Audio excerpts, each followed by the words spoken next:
Hello, hello, hello. Ang ulam natin ay tulingan na sa gata.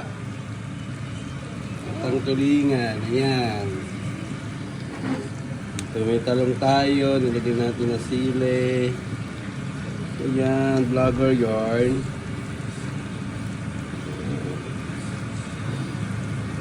Iigain natin para mas masarap ang sabaw.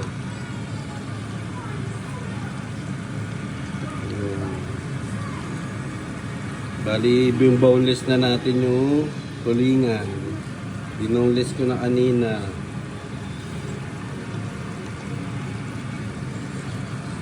Kain tayo mga lods.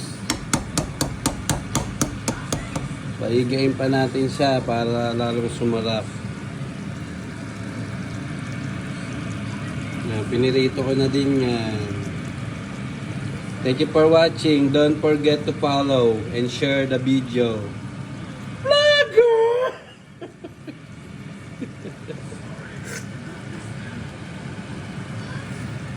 Salamat.